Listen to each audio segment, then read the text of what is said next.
principal de la ozonoterapia sobre las bacterias. Interaccionamos mucho con el efecto a nivel de membrana. La membrana se ve dañada en base a la interacción. Aquí el sistema de protección de membrana está alterado, sobre todo por esas tres moléculas. Hace un efecto de oxidación directa. Es una bacteria normal, una bacteria con interacción con la molécula de ozono y otra molécula interacciona ya la molécula con las moléculas de la membrana, donde hacen pequeños poros.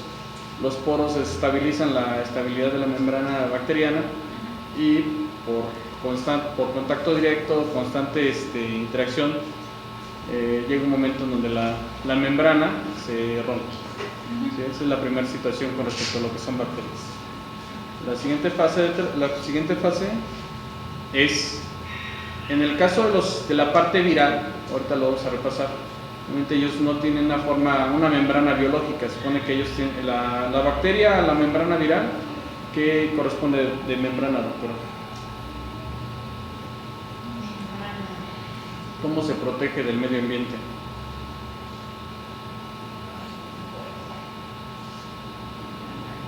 ¿No?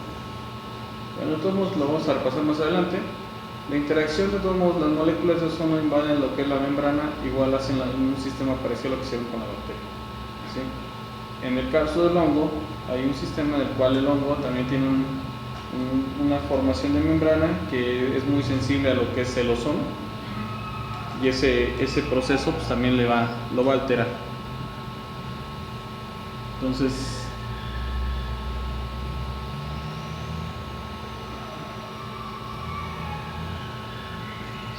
tiene un montón de ventanas abiertas.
Bueno, hablemos ya entonces en específico. Ahorita vamos a ver los efectos biológicos activos de los efectos biológicos en específico. Podemos retomar que la parte de sensibilidad a la sangre ante la respuesta es un elemento muy específico, sobre todo con la interacción de membranas. Aquí les ponía ahorita el ejemplo de la bacteria, el virus, el hongo, porque sus membranas en sí siempre van a estar, es su sistema de protección. Las células, ¿qué tipo de membrana tienen las células, doctor? ¿Qué tipo de membrana? De membrana. ¿Qué tipo de membrana tienen? ¿O cómo se protegen del medio externo? ¿Cómo se protege una célula del medio externo?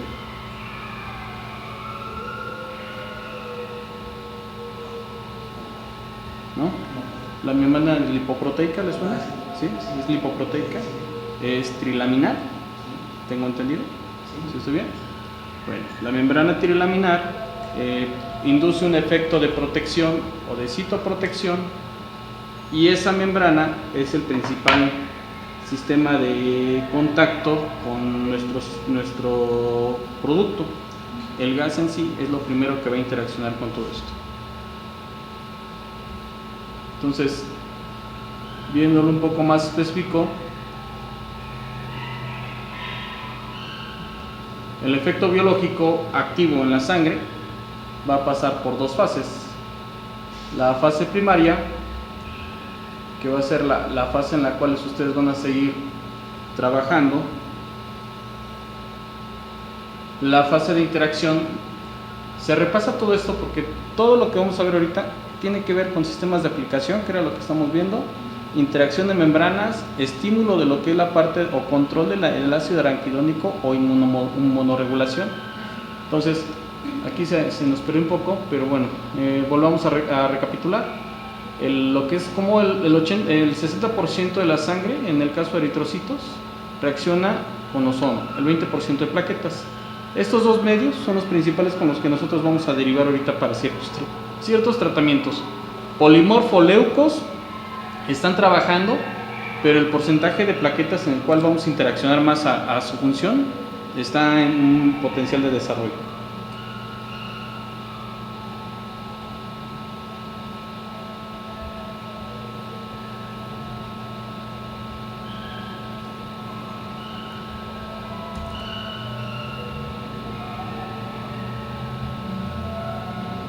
Bueno, esta gráfica la hemos visto de otra forma.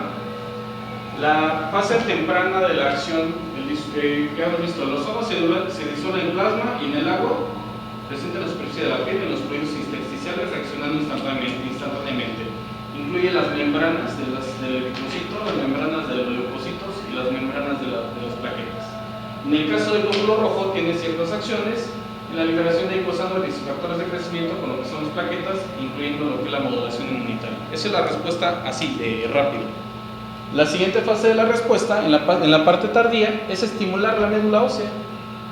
La médula ósea, sobre muchos estímulos, va a ir dando una nueva generación de eritrocitos que le vamos a llamar superdotados, y esos van a tener un proceso en la regulación del óxido nítrico en el endotelio para ayudar a un mejor paso de la sangre, ayudar a la regulación de proteínas de estrés oxidativo, obviamente incluyendo riñón, incluyendo hígado, algunos otros órganos, con enzimas antioxidantes. Eso recapitulando lo que habíamos visto de estrés oxidativo la vez pasada. El factor transcripcional, el factor de inducción, el glutamato cisteína, ligasa y el incremento del eje SH celular nos va a ayudar a un potencial de desarrollo, un potencial de activación y un potencial de protección de estos tejidos que en ciertas enfermedades están afectándose de forma crónica. El factor de hipoxia inducido a través de un sistema es muy sencillo. Interaccionamos el ozono con la membrana. Aquí tenemos los fosfolípidos de membrana. Vamos a activar, esto es en el eritrocito, vamos a activar lo que es la glucosa 6-fosfato, y vamos a activar una cascada de un ciclo metabólico. ¿Cómo se llama ese ciclo metabólico, doctores? Ciclo de Krebs. Pero el ciclo de Krebs, acuérdense que en el caso del eritrocito no funciona como ciclo de Krebs. No tenemos mitocondrias en el eritrocito. ¿Sí? Tenemos otro sistema donde vamos a convertir el glucosa 6-fosfato a NAD, lo vamos a reducir a NAD, el GSH lo vamos a poner con GSSH y vamos a hacer una activación de lo que es esta parte de la molécula con la interacción de ozono. Todo esto se va a traducir en un factor de inducción en la bomba de sodio y potasio, obviamente transformando ADP a ATP, disminuyendo, sacando lo que es lactato. Este mismo 2,3-difosforilato ya activado en la parte de glucosa 6-fosfato, la interacción de la hemoglobina nos va a aumentar la porción de oxígeno más hemoglobina, aumentando en un 100% la capacidad de oxigenación de esa célula. O sea, lo que estaba acostumbrado a llevar era un 50% normal, un animal enfermo, yo creo hasta menos, una potencial de membrana que está también disminuido, no hay aceptación en este caso de iones, y ahora transportan más oxígeno de lo que debe transportar. ¿Sí? Ese es un efecto en la vía glicolítica en el glóbulo rojo. ¿Sí? En sí, el primer tratamiento, los efectos fisiológicos en el tratamiento de la sangre con ozono es la peroxidación de la membrana del eritrocito. Obviamente incrementa la fluidez de la membrana, aumenta la capacidad de formarse. Ya algunas veces se ha visto que la capacidad de formarse de muchos eritrocitos tiene que ver con la areólisis de la sangre. La areólisis de la sangre hace que esta célula se deforma a tal manera que si el vaso sanguíneo es de menor calibre, pueda pasar a través de esa zona en donde hay un proceso de inflamación que aísla la entrada de oxígeno de células, y ahí lo que va en un momento dado a llevar, si tenemos más oxígeno, un tejido que está en proceso de hipoxia, nos va a aumentar la oxigenación. Entonces consideramos aquí que el aumento en la carga negativa, reducción de niveles de fibrinógeno, la consecuencia de reducción de la viscosidad de la sangre a través del vaso sanguíneo, junto con una cantidad alterada del incremento de ATP, vamos a ayudar a un incremento de sesiones de oxígeno a la célula. Y esa es una ventaja para todos.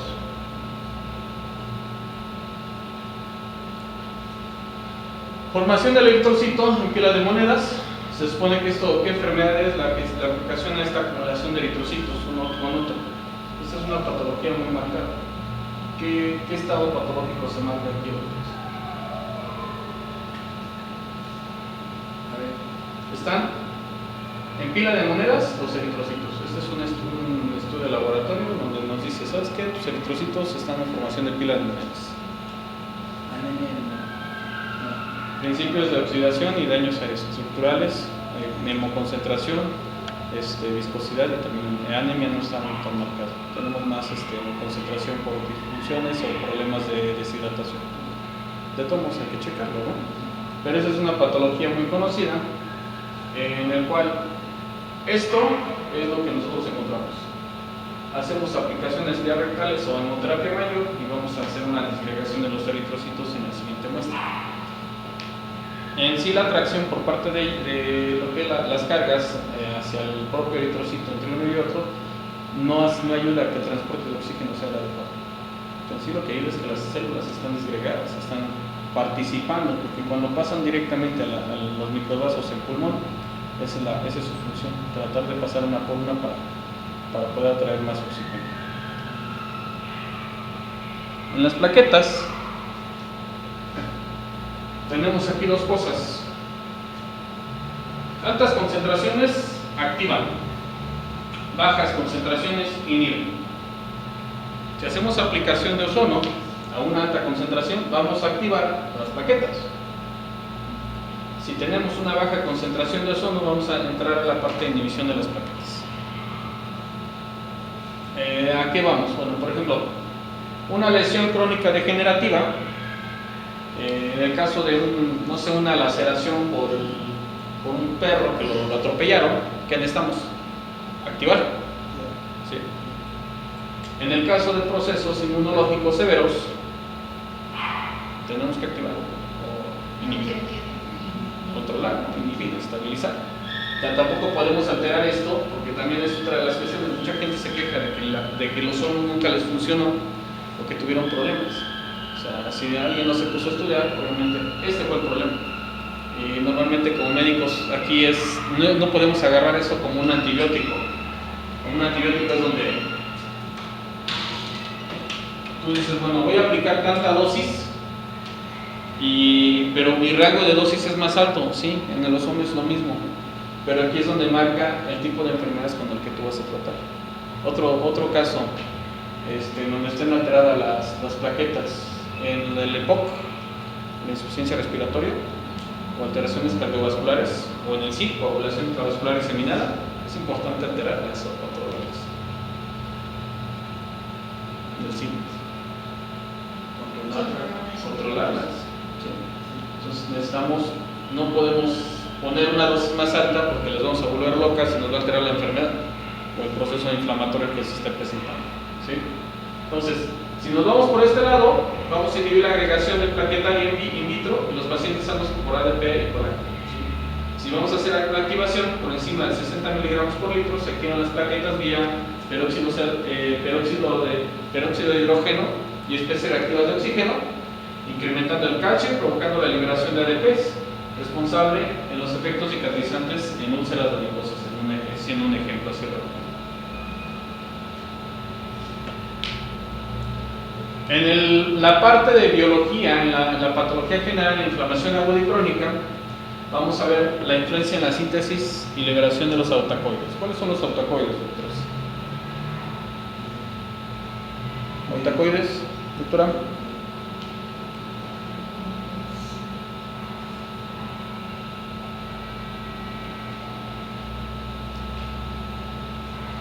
¿Dónde están los autacoides? También otra pregunta.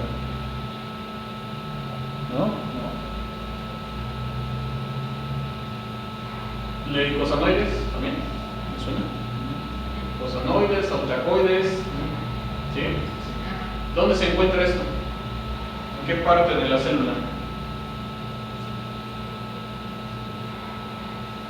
En la membrana. La membrana. Tenemos un potencial de liberación en daños a membrana. En sí esto es el dolor, es la inmunoestimulación. Aquí está el dolor, aquí está la activación plaquetaria, aquí está la ciclooxigenasa, por aquí salen los COX-1, COX-2, de ahí tienen muchos los efectos de los fármacos. Ahora, aquí la siguiente pregunta: ¿dónde trabajan los esteroides? ¿En qué parte de este tejido celular trabajan los esteroides?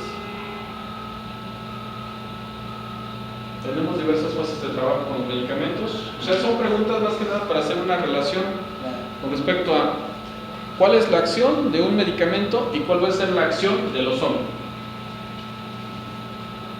Los corticoides van a trabajar en esta zona, van a inhibir toda esta zona, en la ciudad ¿sí?